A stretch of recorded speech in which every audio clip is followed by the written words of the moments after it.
Well, hello, everyone. Welcome to Balls and Strikes, a podcast of the Americans for Good Government organization.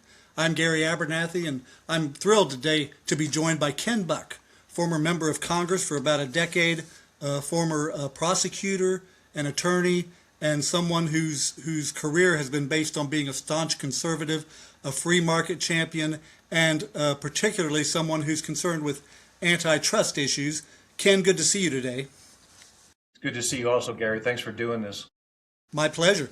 One thing that's kind of been in the news lately, and it is overall always in the news, but lately Congress has been holding some hearings about this, and that's the question of ownership of TV stations, and particularly large corporate ownership, owning a number of TV stations around the country. Ken, bring us up to date on that and share with us some of your thoughts on that, if you would. Sure. Well, back in the 1980s, Ronald Reagan was president, and he was concerned that liberal groups were taking over local TV stations. And so he got Congress to pass a law. And it wasn't just an administrative act. It was a law out of the Congress that said that that local TV companies could not own more than 25% of the market share. Well, fast forward, now the number is 39% of the market share, and that's still significant. But it gives us some diversity of views. It gives us some diversity in terms of ownership. And now, not Congress, but the administration is talking about how to increase that cap and allow a merger that would, in effect, give one company 80 to 85% of the market. Yeah, and this is concerning on a number of levels. You recently wrote a column about this that I thought really touched on it when you talked about the fact that about 80% of U.S. households would find themselves under a company that was owned by Nexstar, which is trying to also merge with another company. And you wrote, that level of dominant market share provides immense latitude to gouge prices and dictate content. And in no industry is such consolidation of power more concerning than broadcast media, where most Americans still get their news. Ken, that's really a problem, isn't it?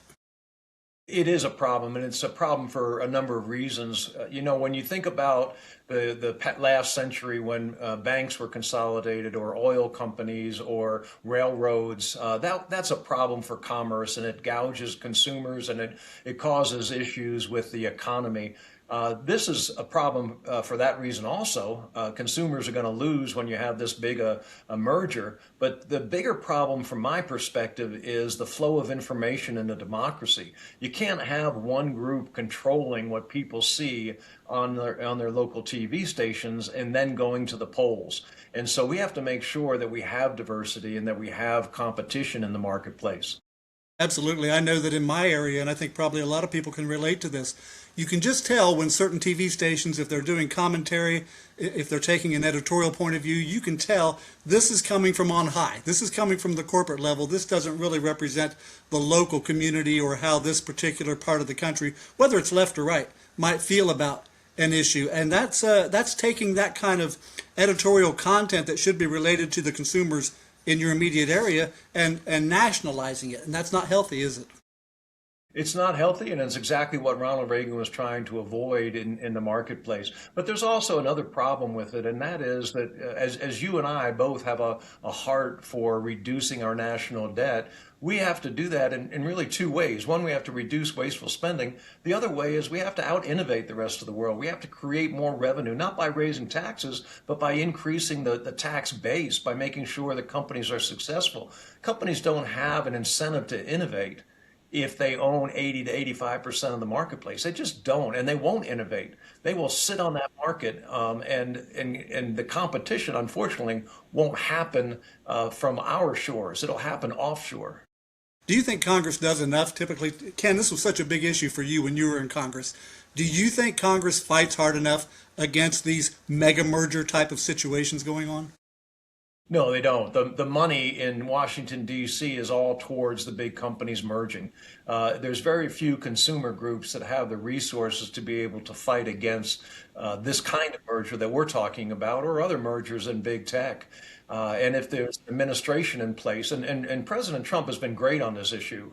He was great in his first term and 4 years 8 years ago, and he's been great in this term also, being Yeah. very aggressive with the antitrust work. But the Obama administration in particular was a disaster. They were practically owned by Silicon Valley, and there were mergers going on all over the place that were not contested.